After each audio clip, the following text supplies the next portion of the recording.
Je vous demande de vous arrêter. Je vous demande de vous arrêter. Je vous demande de vous arrêter.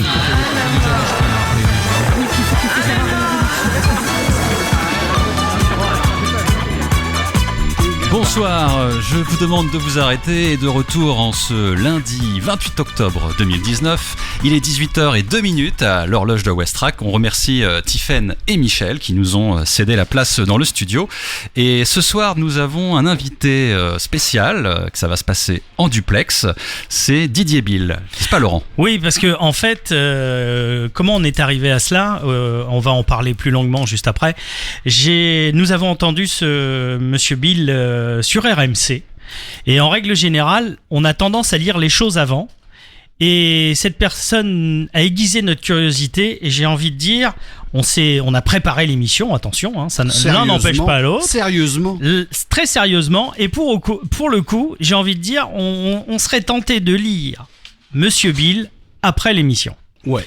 Et là on fait les choses un petit peu à l'envers, mais on va essayer de décortiquer tout ça. Exactement. À la réalisation, Thomas, bien évidemment. Et pour le reste de l'équipe, nous sommes tous présents, nous allons pouvoir attaquer. Bonsoir Didier Bill. Vous nous entendez? Attendez. Suspense. Il y a un petit souci technique. Est-ce que vous nous entendez? Petit souci technique. C'est pas grave, ça va le faire. Oui. Ce que tu voulais Ce dire... sont les risques du direct. Oui, Michael. Ouais, Laurent, ça marche, là. Ce que tu voulais dire, c'est que notre invité a écrit un bouquin, oui, et qu'on n'a donc pas eu le loisir de le lire, mais que donc on compte bien sur cette émission pour justement nous donner envie. C'est un sujet qui est un petit peu épineux, piquant, qui je pense va satisfaire et aiguiser la curiosité de nos auditeurs. Je pense également, puisque au niveau de... Oui, il y a un petit souci. Bon, on est en train de régler ça. Un petit incendie, un petit feu. Voilà, ça arrive. Ce sont les aléas du direct. On va peut-être appeler les pompiers un petit peu là, et puis. Cette émission prouve au moins que nous sommes en direct. Oui, ça, il y a pas de doute. Hein.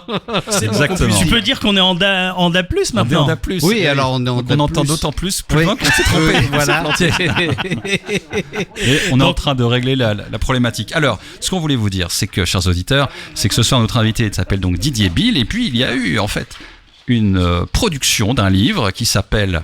Laurent, tu avais le titre. Oui, c'est DRH, la machine à broyer, aux éditions du Cherche Midi. Exactement. Donc, Didier Bill, bonsoir.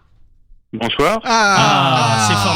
C'est formidable. Voilà, l'incendie est éteint. Donc, on est déjà ravis de vous avoir au téléphone. On vous remercie d'avoir accepté notre invitation, parce qu'effectivement, c'est un sujet qui a aiguisé notre curiosité. C'est un sujet qu'on voulait déjà aborder dans Je vous demande de vous arrêter, sauf qu'effectivement, on n'avait pas forcément trouvé l'angle. Et on vous a entendu sur RMC, et on s'est dit, ce monsieur-là vient de nous donner un angle sur ce que vous appelez, vous, la machine à broyer, c'est-à-dire les ressources humaines. Oui. Alors, moi, excusez-nous, c'est le temps qu'on se mette vraiment à la page. Nous, ce qu'on a voulu voir quand on a préparé l'émission, c'est effectivement, nous, ce qui nous a interpellés, c'est la manière dont vous expliquez aujourd'hui comment se passe un licenciement dans une grande entreprise, et l'air très stoïque que vous avez pour le dire. Ça ne vous touche pas quand vous devez licencier quelqu'un, Monsieur Bill ? Si. Maintenant, l'air stoïque que j'ai, je l'ai... c'est malheureusement depuis de nombreuses années comme ça que je suis. C'est-à-dire, il est difficile pour quelqu'un qui ne me connaît pas, et même quelqu'un qui me connaît très bien, de savoir si je suis au comble du bonheur ou au fond du trou. Voilà, je suis peu expressif. Bien entendu que ça n'est pas neutre, hein, ni pour moi, ni probablement pour bien d'autres, de licencier. Maintenant, à partir du moment où je raconte des choses qui se sont passées il y a plusieurs années, en particulier sur un plateau de télévision ou sur une chaîne de télévision, alors que je suis déjà peu expressif, je suis encore moins tenté de faire dans le pathos. Ouais, tout à fait. Alors, c'est ce qui nous a un petit peu surpris, parce qu'en règle générale, quand des personnes, plus ou moins connues, font un livre sur des pratiques qu'ils ont faites dans leur passé professionnel, très souvent, pas condamner, mais pour dire voilà ce qui existe. Très souvent, ces personnes-là, quand elles témoignent à la télévision ou à la radio ou dans tous les médias, il y a une espèce de mea culpa. Et nous, on a pu vous voir à moult reprises. Et je n'ai pas ressenti ce mea culpa, et vous avez une façon assez cinglante de l'expliquer en disant de toute façon, si ça n'avait pas été moi qui avais fait ce travail, quelqu'un d'autre l'aurait fait. Alors, je n'ai pas beaucoup de souvenirs d'avoir dit si c'est pas moi, c'est quelqu'un d'autre. Maintenant, soyons très clairs, les fois où je me suis, parce que si vous avez lu le livre, vous avez vu que j'ai aussi payé de ma personne pour avoir refusé de faire certaines choses. Oui. Donc effectivement, même si je n'ai pas utilisé cette excuse, j'en ai utilisé une autre sur laquelle je veux bien revenir. Mais en tout cas, quand j'ai refusé de faire quelque chose, effectivement, ça s'est fait de toute façon par quelqu'un d'autre. Ouais. Maintenant, la raison pour laquelle effectivement je n'ai pas ouvertement manifesté de regret, je pense que c'est, de mon point de vue, c'est une forme de respect aussi pour les gens qui ont souffert. Parce que ces gens ont perdu leur emploi, parfois ils ont eu du mal à en retrouver. Voir quelqu'un dire maintenant, plusieurs années après, je regrette, à la limite, je me dirais, ça leur fait une belle jambe. Et dans certains cas, c'est quasiment, pour moi, je considérais quasiment cela comme un manque de respect vis-à-vis d'eux. D'accord. D'autre part, ce que je dis aussi, c'est que moi, j'ai jamais rien fait d'illégal. Je n'ai fait que suivre, je n'ai fait que respecter tout ce que j'ai fait était dans le respect de la loi, des lois qui sont votées, faites par des gens qui nous gouvernent et qui sont élus. Donc, si ça gêne quelqu'un que l'on puisse licencier de manière de plus en plus facile et de moins en moins coûteuse en France, plutôt que de chercher des coupables et de montrer, par exemple, des DRH du doigt, ils devraient plutôt se demander pour qui ils ont voté aux dernières élections. Ils devraient plutôt se demander pourquoi ils continuent à voter pour des gens qui ouvertement annoncent qu'ils vont rendre encore plus facile les licenciements. Exactement. Alors, Didier Bill, justement à ce propos-là, comment vous pouvez qualifier le droit du travail aujourd'hui en France ? Est-ce que c'est un droit protecteur ou est-ce que c'est un droit finalement qui permet des tas de choses ? Alors, si on ne parle pas que du recrutement, bon, le droit du travail, il vient d'où ? Il vient du fait que la relation qu'à un moment, il a bien fallu réguler la relation entre le salarié, parce que le salarié est quelque chose dans l'histoire humaine relativement récente. Oui. Il y a une centaine d'années, les salariés, on les comptait sur les doigts d'une main, début 1920. Bon, donc le salariat est quelque chose peut-être un peu plus tôt. Et quelque chose de relativement récent, il a fallu le réguler. Il a fallu réguler la disproportion du rapport de force entre l'employeur et l'employé. D'accord. Donc le droit de travail est né. Donc le droit du travail, il est là pour réguler les forces. Ensuite, il y a certaines époques où le droit du travail s'est renforcé, renforcer plutôt les droits du salarié. Dans d'autres cas, il a plutôt renforcé les droits de l'employeur. Quoi qu'il en soit, le rapport de force, même avec le droit du travail, le rapport de force est toujours en faveur de l'employeur. Ouais, d'accord. Et à la limite, ça n'est pas positif ou ça n'est pas négatif, c'est ainsi. Maintenant, il est clair que depuis, on disait 30, maintenant on approche quand même depuis 40 ans, le droit du travail est régulièrement renforcé. Le droit du travail régulièrement renforce le pouvoir de l'employeur et régulièrement amoindrit le pouvoir des salariés et de leurs représentants.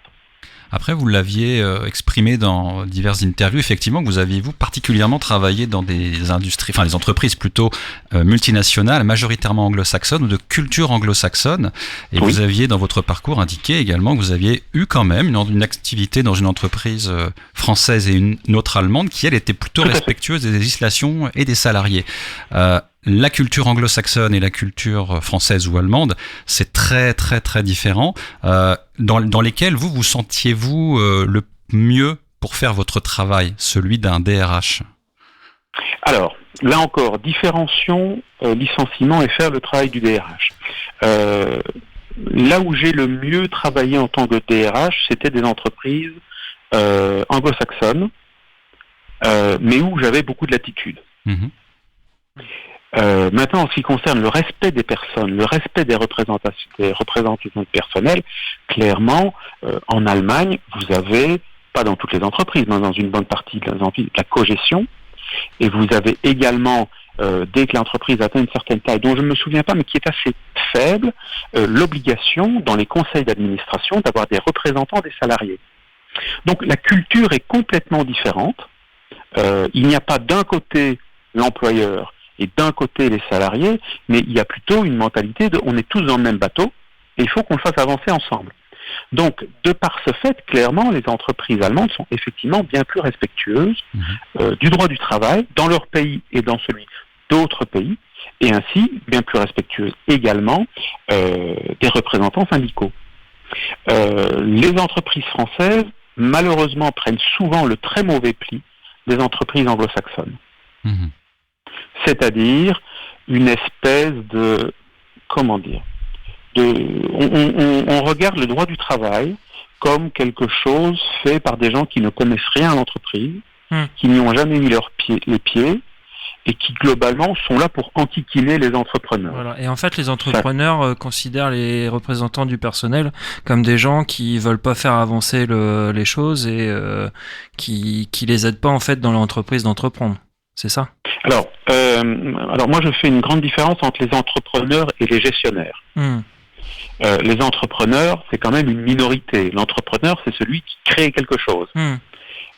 Aujourd'hui, l'immense majorité des gens qui dirigent les entreprises, quelle que soit leur taille, ne sont pas des entrepreneurs. Ce sont des fils d'eux. Et donc c'est des gestionnaires. Ce sont des gestionnaires. Ils n'ont pas créé. Ils sont arrivés. Voilà, et ils gèrent. Donc pour moi, ce ne sont pas des entrepreneurs. J'ai beaucoup de respect pour les entrepreneurs, j'ai un peu moins de respect pour les gestionnaires. D'accord. C'est intéressant. Comme analyse. Non, mais les mots ont un sens et effectivement, c'est très intéressant de faire des distinctions comme ça pour pas mettre tout le monde dans le même panier. Ouais. Ah ben non, clairement. Vous savez, en France, 60% des millionnaires sont des fils d'eux, des héritiers. Donc c'est des gens qui n'ont pas vraiment créé. C'est des gens qui ont obtenu leurs millions, pas par le travail. D'accord. Ils ont simplement gagné une course du spermatozoïde. Michael. Alors, je suis désolé, je suis le chroniqueur ici qui a le moins de voix ce soir. Donc, j'ai une question, Monsieur Bill, en fait. 25 années d'expérience dans les ressources humaines. Quelle définition aujourd'hui, quelle fonction vous donnez justement aux ressources humaines ? Pour tout à chacun, en tout cas pour moi, les ressources humaines, c'est ce vague service qu'on ne sait pas identifier, dont on ne connaît pas vraiment les tâches, mais qui est quand même dans une entreprise. Ben, c'est déjà une très bonne définition. Je me gâche ici. C'est effectivement vague. On ne sait pas très bien ce qu'ils font. Eux-mêmes ne savent pas toujours ce qu'ils font. Mais malheureusement, aujourd'hui, c'est souvent le bras armé des directions. C'est-à-dire qu'elles sont là uniquement pour appliquer les décisions de la direction, que ces décisions soient positives, négatives, politiques, économiques. C'est un service qui se veut stratégique, mais qui n'a strictement rien de stratégique. Je peux élaborer là-dessus si vous le souhaitez, mais qui n'est qu'un service d'exécution. Et c'est surtout un service, ou un département, comme vous souhaitez l'appeler, qui a abandonné sa fonction majeure, celle qui manque dans les entreprises, c'est-à-dire le maintien du lien social, la création et le maintien d'un lien social positif. Pour moi, les ressources humaines, mais ce n'est pas ce qu'elles sont. Votre question, c'est qu'est-ce qu'elles sont. Pour moi, les ressources humaines devraient être les défenseurs, l'avocat des salariés face à la direction, et en même temps, l'avocat de la direction face aux salariés. Aujourd'hui, c'est l'avocat des directions. Non seulement l'avocat, mais le bourreau, le bras armé des directions. Laurent ?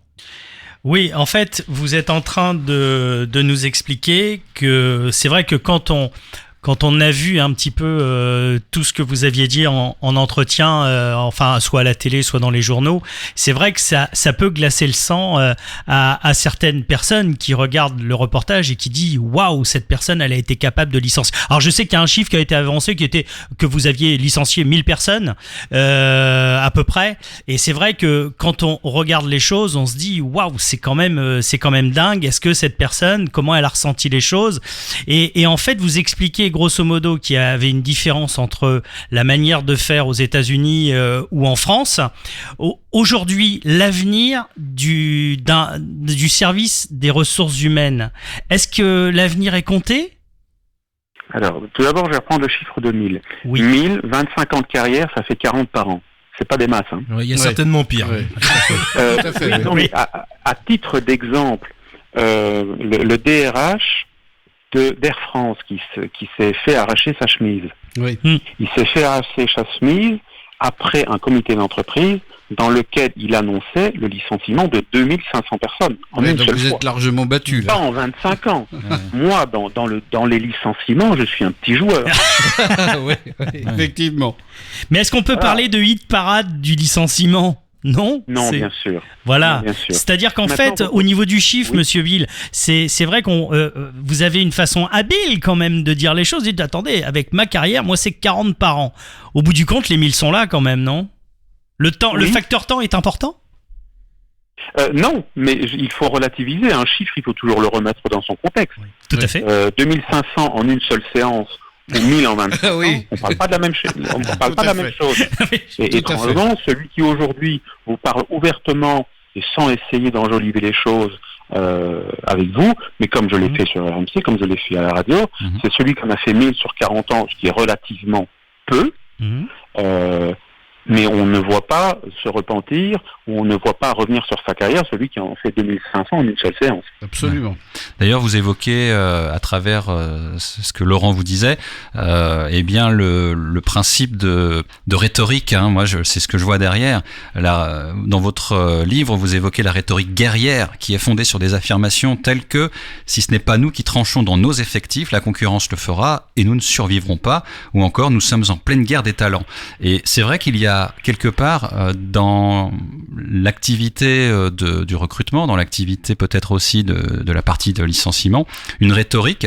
Est-ce que vous avez le sentiment d'utiliser une rhétorique qui vous permet, à travers cette manière d'exprimer les choses, de faire passer les idées que vous voulez d'une manière habile et du coup de faire en sorte que votre interlocuteur en face ne puisse pas... parce que c'est une stratégie ou je me trompe complètement par rapport à ce qu'on vous a demandé de faire?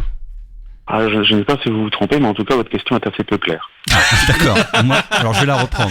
Je vais exprimer pour moi, il y a deux. Je peux l'apercevoir de deux cas.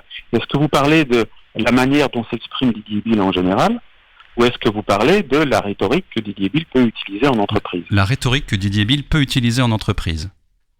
Alors, très clairement, et je vais d'abord être très clair. Oui, vous pouvez demander à n'importe quel syndicaliste ou membre de ceux avec qui j'ai travaillé, ces gens-là ont apprécié travailler avec moi. Mm-hmm. Donc moi, je n'ai jamais essayé de leur raconter des bobards. Mm-hmm. Mais parmi les non-bobards que je leur disais, mais ils le savaient très bien, c'était, vous savez, on fera ce qu'on veut. Ouais. Voilà. Et ils le savent. Hein. La plupart du temps, il n'y a pas besoin de leur dire. Hein. Et je ne leur disais pas comme ça, mais on est autour d'une table, on le sait très bien. Ouais. On sait très bien que si la direction, parce qu'on parle du DRH, mais le DRH, il fait seulement ce qu'on lui demande de faire. Bien hein. sûr. Si la direction décide de faire un plan, à moins de faire une grosse boulette dans la procédure, ce qui ne fera que retarder l'échéance, à moins de faire une grosse boulette, la direction fera ce qu'elle a envie de faire au moment où elle a décidé de le faire. Ouais. Et ça, ils le savent.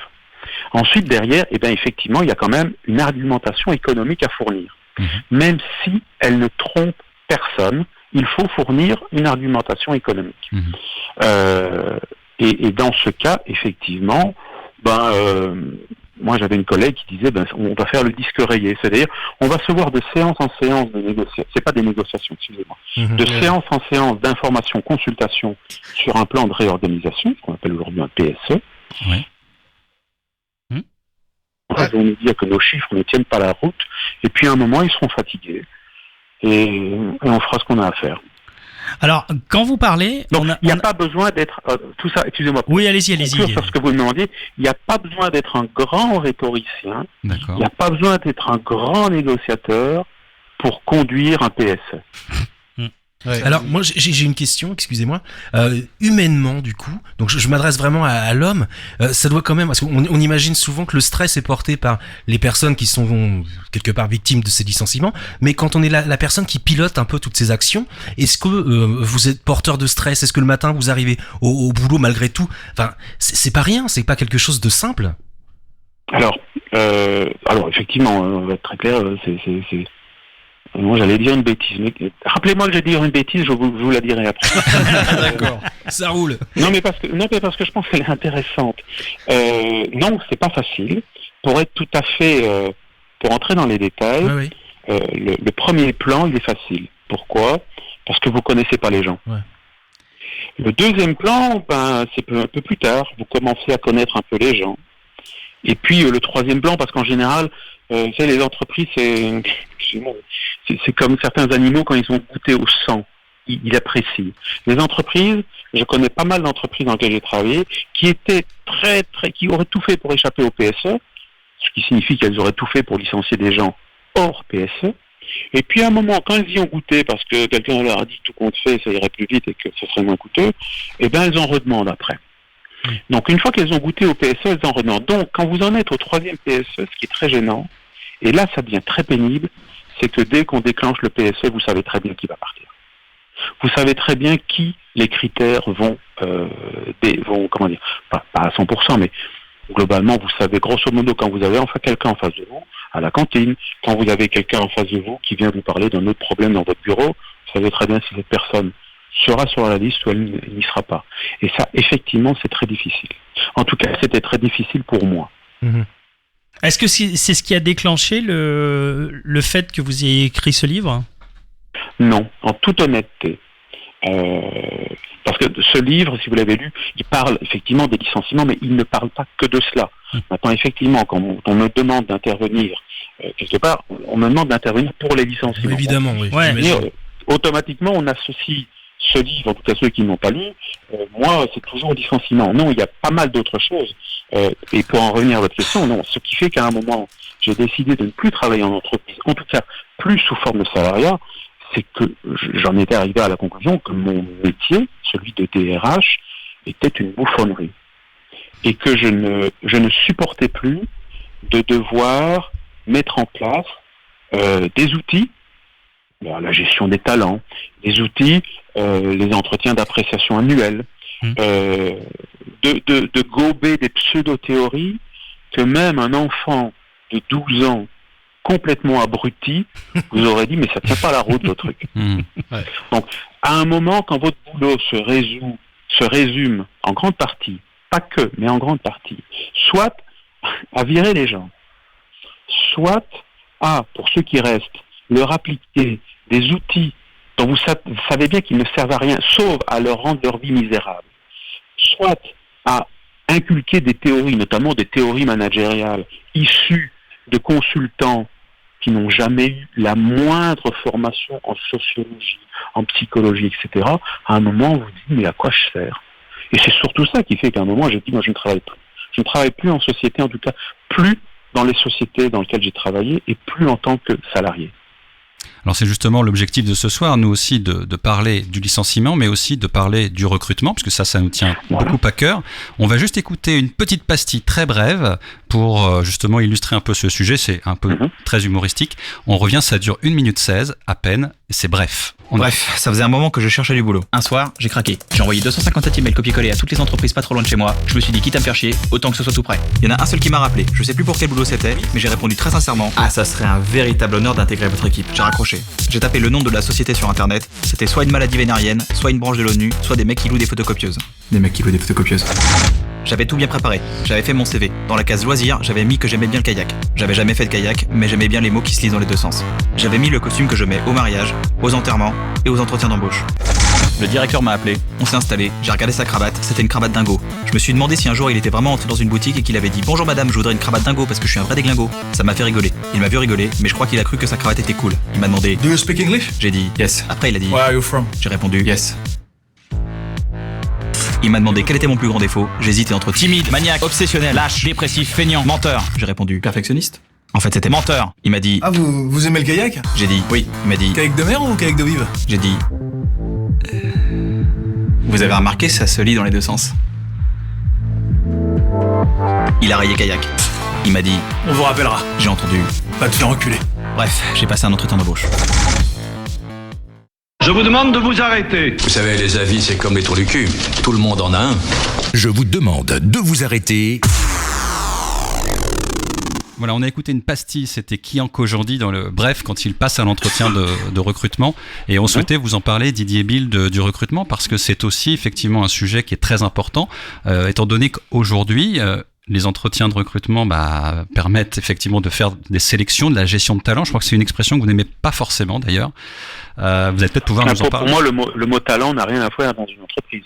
Dans un musée, oui, Van Gogh était talentueux, etc. Mais dans une entreprise, le mot talent n'a rien à voir. Dans une entreprise, on parle de compétences techniques, sociales, managériales.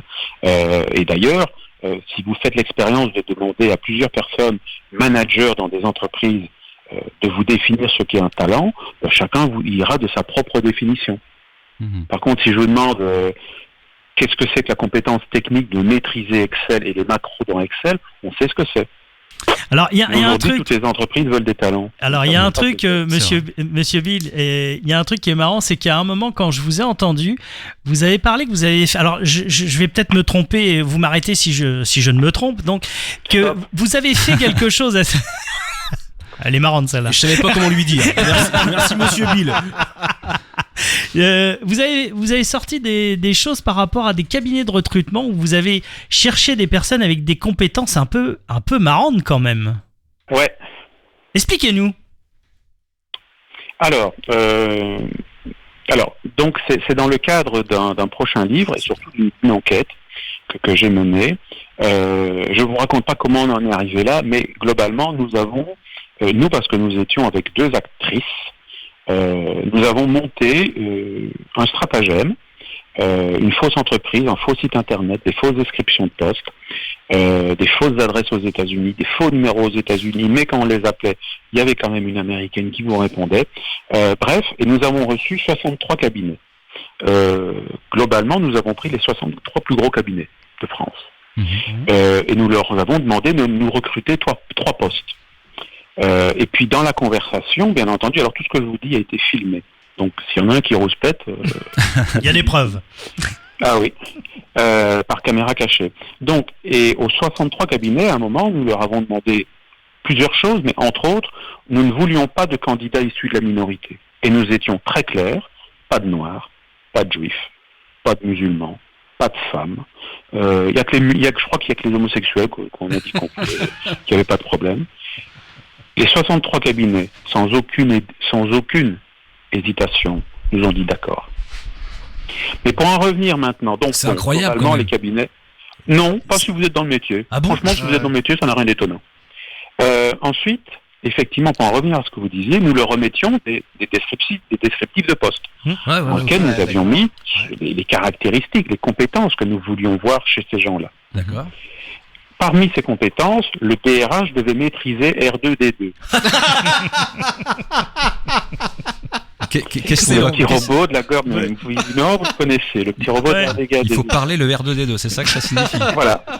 Et le directeur financier, lui, devait maîtriser le THC et le CBD, qui sont les substances psychotropes du cannabis.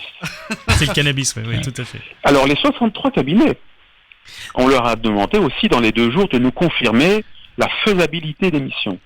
Les 63 cabinets nous ont confirmé qu'ils pouvaient faire une mission. Ça m'étonne. Donc les cabinets de recrutement, on va être très clair. Allez-y. Il y en a entre 1800 et 2000 en France, selon Syntec, selon leur propre syndicat. C'est une corporation d'inutiles, d'incompétents et de nuisibles. On va se faire des potes. Je suis assez d'accord. Moi, je peux prendre 2 minutes pour raconter une anecdote personnelle. Eh ben, allez-y. Eh bien, j'ai travaillé, moi, chez Darty. Et à cette époque-là, je cherchais un poste dans les ressources humaines. Et je suis tombé sur un type qui m'a dit, donc un type d'un cabinet de recrutement, qui m'a dit vous pouvez m'avoir un prix sur un sèche-linge ? Et je vous jure que c'est vrai. Je vous jure que c'est vrai. Donc je suis pas surpris, moi. Mais par contre, Didier Bill, ce qui est assez marrant, parce que elle est dingue votre histoire, parce que quand même, nous, on a des âges différents, on connaît tous un petit peu, plus ou moins, la guerre des étoiles. Ouais. Moi, j'ai l'impression, quand vous parlez, il y a le vieil adage qui me vient à la tête, qui est plus c'est gros, mieux ça passe. Ouais. C'est l'impression que ça donne. En fait, alors là j'ai été très succinct, mais il faut quand même préciser que le stratagème que nous avions monté était particulièrement recherché. Je veux dire, nous étions 3 à recevoir les cabinets, dont 2 actrices. Les actrices avaient été formées. Une était américaine, donc elle jouait le rôle de la présidente Europe et leur parlait en anglais parfait, forcément. Les descriptifs de poste, à les regarder, pas à les lire, étaient impeccables. Il y avait un véritable site internet. Donc c'était crédible. Il n'était quasiment pas possible de voir que c'était on va le dire on va piège. Maintenant, pour moi avoir bien côtoyé les cabinets, on va être très clair, l'immense majorité des gens qui travaillent en cabinet n'ont qu'une expérience minime, voire infime, voire très souvent pas nulle de l'entreprise. Oui, et je dirais même de l'entretien. Donc de l'entretien non plus. Et puis, ils maîtrisent un peu l'entretien. Donc, ils recrutent des gens dont ils ne connaissent même pas le métier, dont ils ne comprennent pas le métier.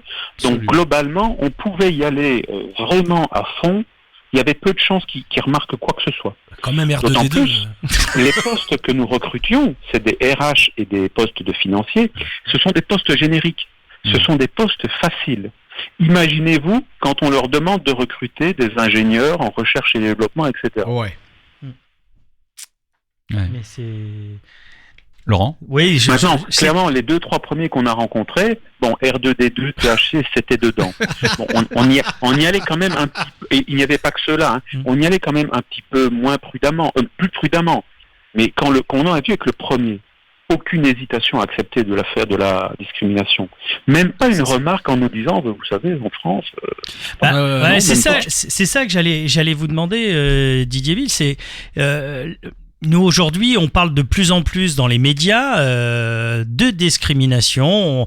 On nous abreuve sur le voile, on nous abreuve effectivement sur les problèmes. Vous parliez de l'homosexualité tout à l'heure, mais qui n'est pas un problème d'ailleurs, entre nous soit dit. Mais ce qu'on amène aujourd'hui dans notre société, et en fait, vous êtes en train de nous expliquer que, à contrario, on vit dans une société totalement discriminante. Je parle au niveau professiable. Alors, non. C'est pas ce que je voulais dire. Alors, qu'est-ce que vous avez voulu démontrer ? C'est vous ce qui... Ce que je voulais démontrer, c'est qu'il y a énormément de discrimination à l'embauche. Et que, alors que moi je pense que bon nombre de discriminations ne sont pas le fait d'homophobes, de misogynes, de racistes, mais sont le fait de préjugés que nous avons tous, et que je parle pour moi aussi, qu'il y a malgré tout, effectivement, toute une profession qui a grandi sur la discrimination et qui en a fait son cœur de métier, et ce sont les recruteurs et les cabinets de recrutement.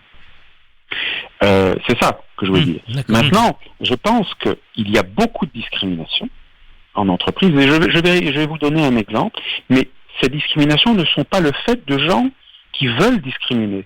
Elles sont le fait de gens dont moi, je ne suis pas meilleur que les autres, qui avons des préjugés. Je vais vous prendre un exemple qui ne vient pas de moi. C'est l'Orchestre Philharmonique de New York. En 2000, avait seulement 7% de femmes. Ça les embêtait. Ils ont donc imaginé tout ce qu'ils pourraient faire pour avoir plus de femmes, et ils en sont arrivés au processus suivant, très simple. Les auditions, dorénavant, allaient se faire derrière une cloison. Donc, les gens qui allaient écouter le violoniste ou la violoniste ne savaient pas, ils n'avaient pas vu le CV, ils ne savaient pas d'où il venait, n'allaient devoir le juger et estimer s'il pouvait rejoindre le Philharmonique de New York qu'à l'oreille. En 5 ans, les 7% de femmes sont devenues 35% de femmes. C'est QFD. Donc, clairement, on a des préjugés dont on est inconscient à tous les niveaux. Et c'est ainsi que je me permets de recadrer votre émission qui part un peu dans d'autres sens sur le recrutement et les entretiens de recrutement. Et je vous rends la parole. Oui, vous nous avez parlé quand même d'un concept qui s'appelle The Voice, non, si je ne m'abuse. Ben oui, pourquoi pas. Oui, si vous voulez, elle est bonne. Aujourd'hui, on parle du chômage de masse, quoique on annonce quand même des chiffres un peu mieux. Qu'est-ce qui... Non, stop, je vous arrête tout de suite. C'est faux. Les chiffres du chômage, les chiffres du chômage ne s'améliorent pas. D'accord. C'est-à-dire, les chiffres du chômage s'améliorent, mais ils ne s'améliorent pas parce qu'il y a plus d'emplois. Ils s'améliorent parce qu'il y a de moins en moins d'actifs. Oui, exact. Donc globalement, c'est pas tellement qu'il y a plus d'emplois. Il y a moins de gens qui en recherchent. Ouais. Et vous, en tant que DRH, qu'est-ce qui vous fait réagir par rapport à un postulat, par rapport à quelqu'un qui postule pour un poste? Qu'est-ce qui trouve grâce à vos yeux? Alors, dans un processus, il y a plusieurs étapes. La première étape, c'est le CV. Oui. Clairement, moi, c'est l'adéquation. C'est de retrouver dans le CV des éléments qui me laissent penser que cette personne va techniquement remplir le rôle. Donc, est-ce que, admettons que nous ayons besoin de quelqu'un qui s'y connaisse en R2D2, dont je plaisantais, de quelqu'un qui maîtrise le droit social, voilà, par exemple. Est-ce que dans son CV, je vois des postes, je vois des études, je vois des expériences professionnelles qui me laissent penser qu'effectivement, cette personne doit avoir le niveau minimum pour en tout cas passer à la prochaine étape qui est l'entretien, le niveau minimum en connaissance du droit social. D'accord. Le reste, normalement, je m'en fous. Combien de temps vous passez sur un CV ?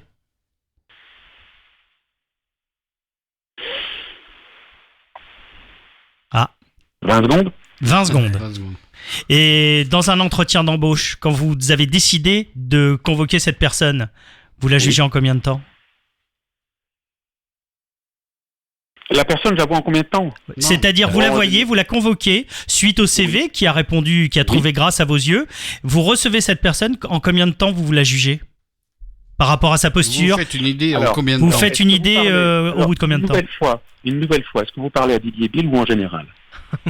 Non, je parle à Didier Bill. Non, on parle à Didier Bill ce soir. Alors, on va être très clair, donc je reprends tout à zéro. Moi, les recrutements, je ne les fais jamais tout seul. Donc, à partir du moment où je vais vous décrire comment moi je travaille, et qui est, à mon avis, une bonne méthode pour diminuer les risques de discrimination. Et puis d'améliorer aussi la qualité des recrutements. On forme immédiatement un comité pour un poste. Et ce comité, il est formé du manager, donc de la personne qui recrute, au moins le manager, plus un collègue qui fait le même travail que la personne, plus au minimum quelqu'un qui dans l'entreprise aura des interactions professionnelles avec la personne.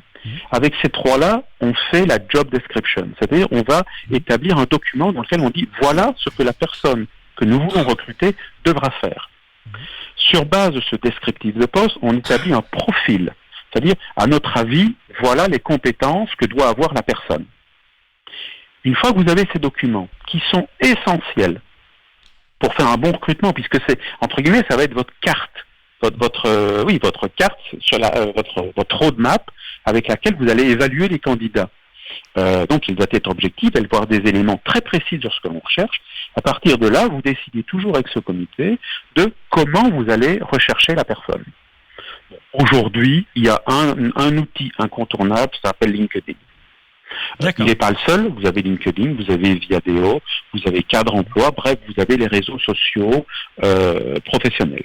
Donc on y met une annonce, ou bien on recherche directement, si vous avez des abonnements LinkedIn, qui sont très efficaces, et puis vous générez un flux de CV. Ce que je faisais, moi, c'est que les CV, on les photocopiait en 3, tous, sans aucun jugement, et on les remettait à tous les membres du comité.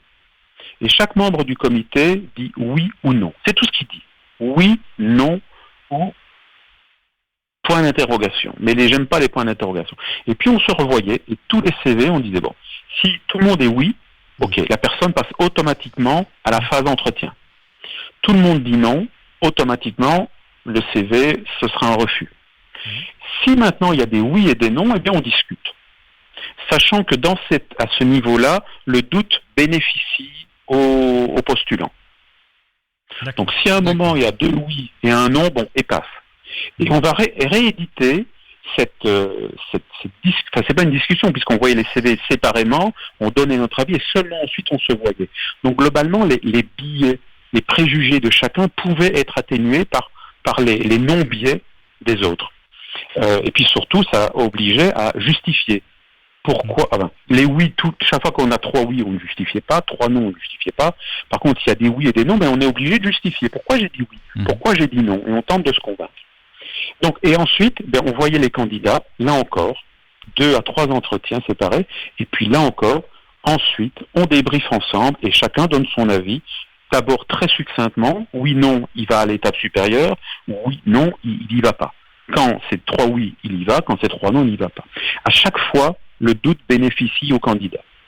Parce que pour moi, si après avoir vu le candidat en entretien, si après plusieurs personnes aient vu le candidat en entretien, on se pose encore des questions, c'est qu'on n'a pas fait notre boulot. C'est qu'à un moment, on ne s'était pas préparé, on ne s'était pas réparti les questions et qu'on n'a pas suffisamment creusé. Et bien donc on va le revoir, ce candidat, pour creuser ce qu'on n'a pas creusé.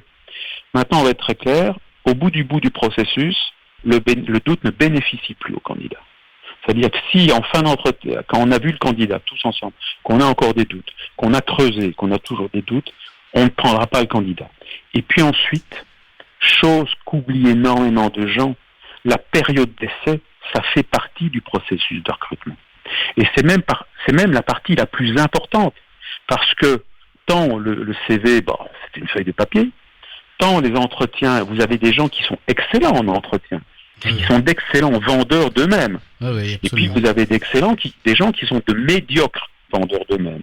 Par contre, la période d'essai, là, on va enfin juger la personne réellement sur le taf. Et alors, je disais que beaucoup de candidats oublient que la période d'essai est faite pour cela, mais beaucoup de managers l'oublient aussi.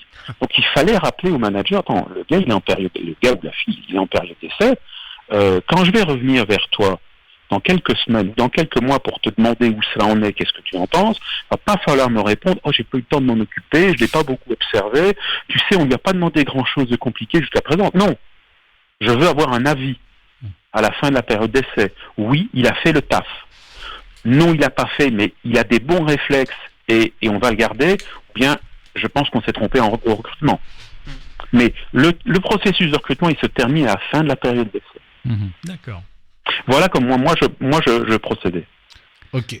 Aujourd'hui, Didier Bill, l'activité qui est la vôtre, vous avez évoqué un deuxième livre, et votre activité aujourd'hui, ce n'est pas que l'écriture, ou c'est l'écriture qui... Non, ce n'est pas que l'écriture. L'écriture, c'est parce que j'ai aimé ce que j'ai fait, parce que je pense que j'ai encore des choses à expliquer, peut-être cette fois-ci aussi de proposer des solutions, ce qui n'était pas le cas du premier livre, je l'admets.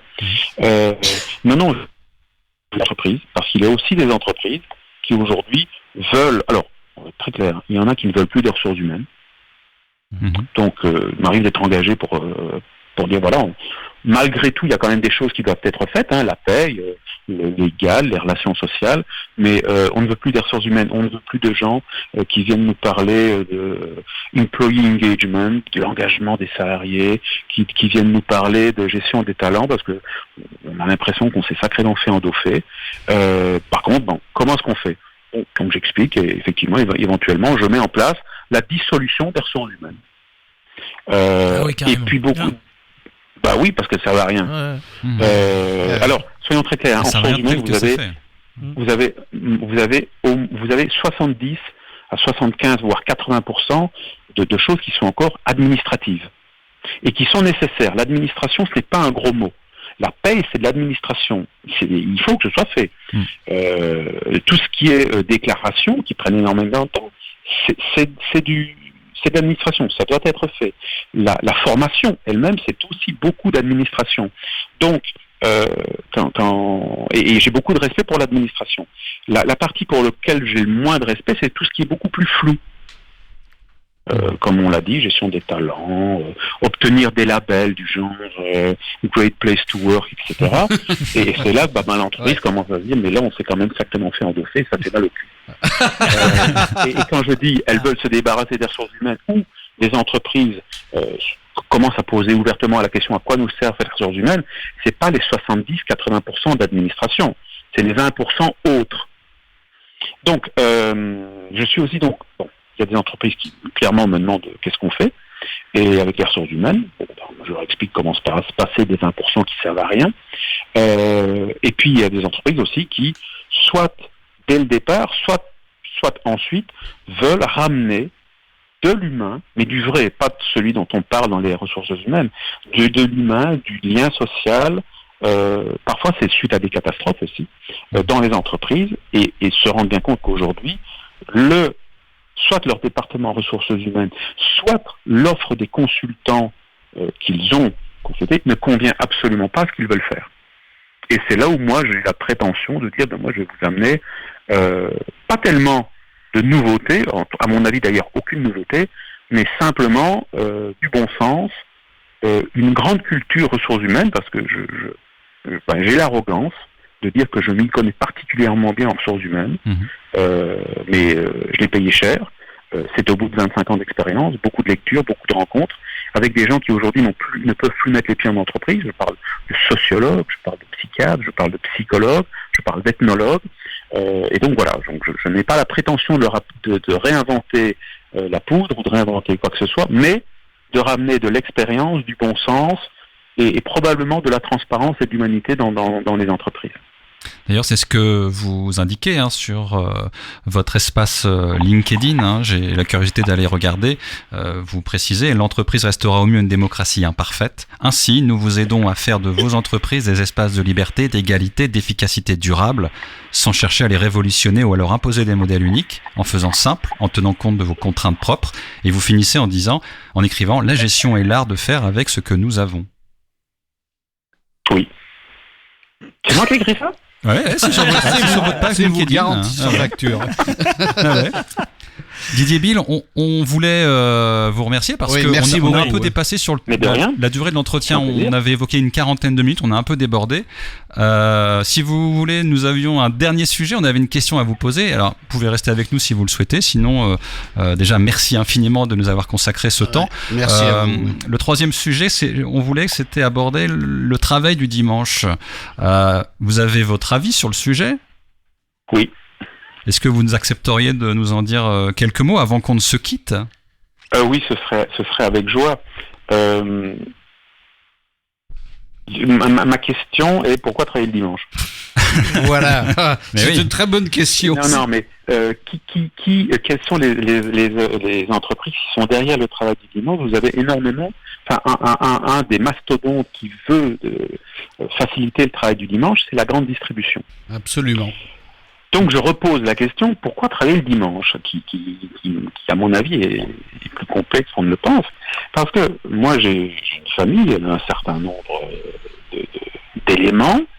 Ce n'est pas parce qu'un magasin ouvre le dimanche que je vais acheter plus de nourriture. Mais absolument. Je vais peut-être déplacer certaines commandes ou certains achats du samedi, du vendredi, de la semaine au dimanche, mais in fine, je continuerai à acheter les mêmes quantités. Donc, ouvrir le dimanche, donc pour la grande consommation, ça veut dire quoi ? Parce que les gens ne sont pas payés la même chose le dimanche, ils sont payés plus cher. Donc, ouvrir le dimanche, payer plus cher les gens, leurs salariés, alors que globalement, en toute bonne logique, les clients ne vont pas acheter plus. Je ne vois pas la logique. Sauf si on se projette un peu plus loin et qu'on se dit que après avoir obtenu cette première victoire, le travail du dimanche, le deuxième combat sera de dire mais le dimanche, après tout, c'est un jour comme un autre de la semaine. Donc, il n'y a pas de raison qu'on paye plus le dimanche qu'un autre. Voilà. Et puis, le dimanche est un jour comme un autre. Donc, aujourd'hui, on demande que le travail du dimanche ne soit que pour des volontaires.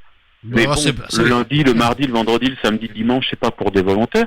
Dimanche, c'est un jour comme un autre. Donc, non, ça ne doit plus être non plus du volontariat. Donc, petit à petit, le dimanche deviendra un jour comme un autre. Alors, ensuite, je dirais des choses. Donc, première chose, Ensuite, alors pourquoi est-ce que la grande consommation veut pousser au travail du dimanche? Bon, d'abord, c'est parce que aujourd'hui la grande consommation les grandes surfaces sont en perte de vitesse. Et globalement, qui ouvre le dimanche aujourd'hui? Les petits commerces. Donc, la grande distribution, par l'ouverture du travail le dimanche, elle veut surtout récupérer la clientèle des petits commerces, la clientèle qui, le dimanche, va dans les petits commerces. C'est ça, la véritable raison du travail du dimanche.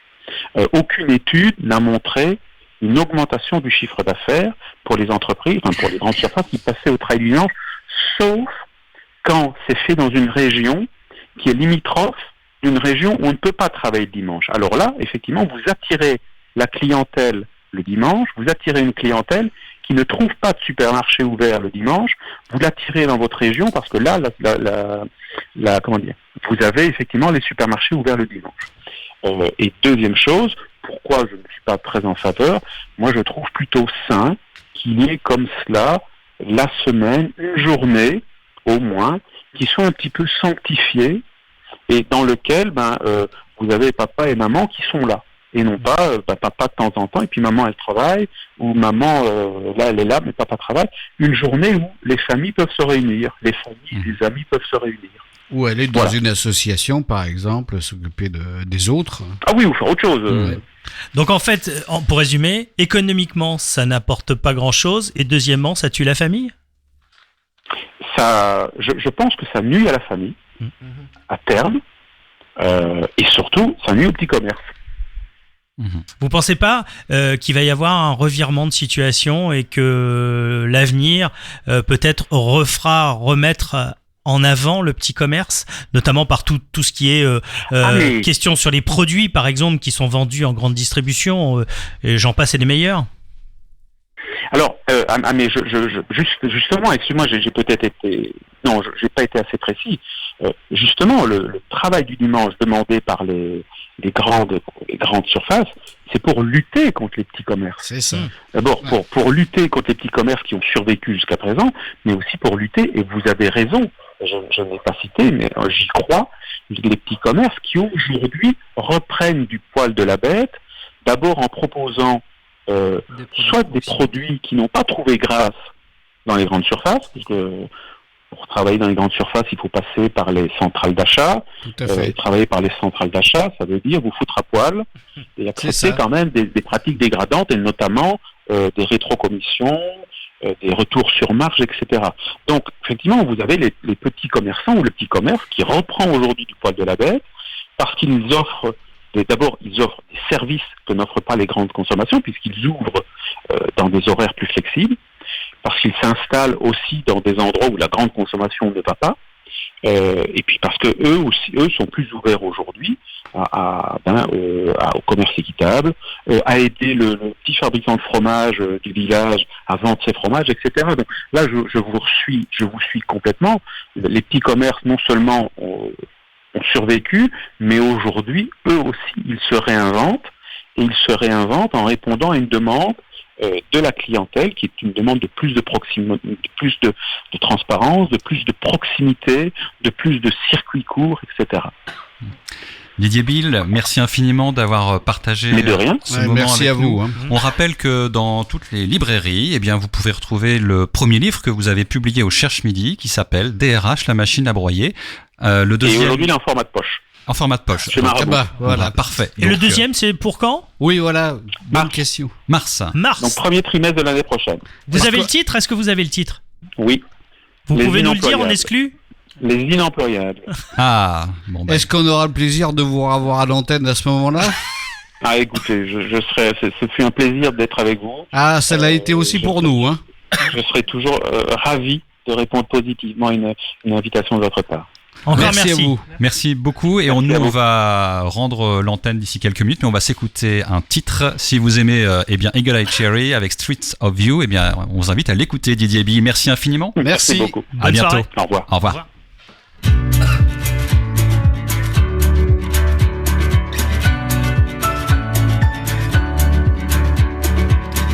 I've been losing it again, barely knowing where I am. I've been facing pacing here like every night before. 'Cause of you, I don't know what to do. Every minute is a week. Broken heart can't get no sleep. Well, I can't hang around this misery no more. 'Cause of you, I don't know what to do. Yeah, it's true, I still walk the streets of you. When I walk the streets of you, the city sleeps, the story reminds me. Moving on away from you, I guess it's time to break free.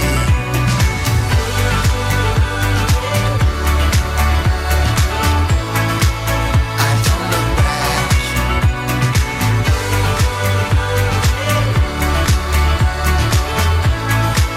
No looking back.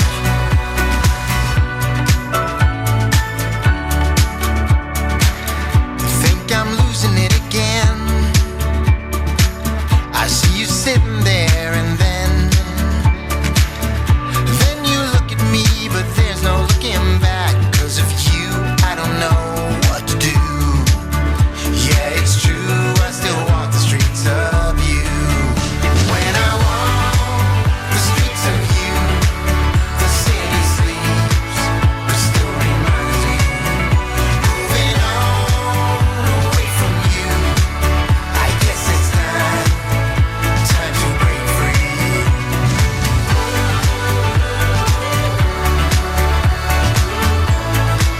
I don't look back.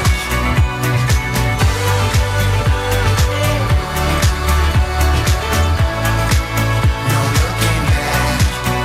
When I walk the streets of you, the city sleeps, it sleeps with you. So I leave this town behind. Don't look back, my love's not blind.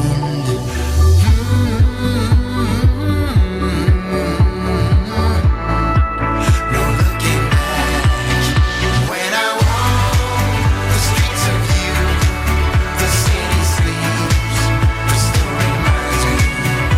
Moving on away from you, I guess it's time to break free.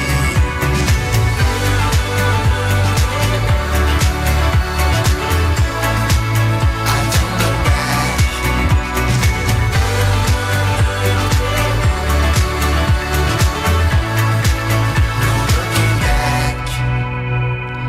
Eagle Eye Cherry, Streets of You, ça c'est du son qui Comme est il l'a très bien sympa. dit. Mais comme il l'a bien dit, mais comme il le dit bien. Donc en tout cas, on a passé une très bonne émission Ah oui. à ce soir avec Didier Bill, Oui. chers amis, Oui. autour de la table.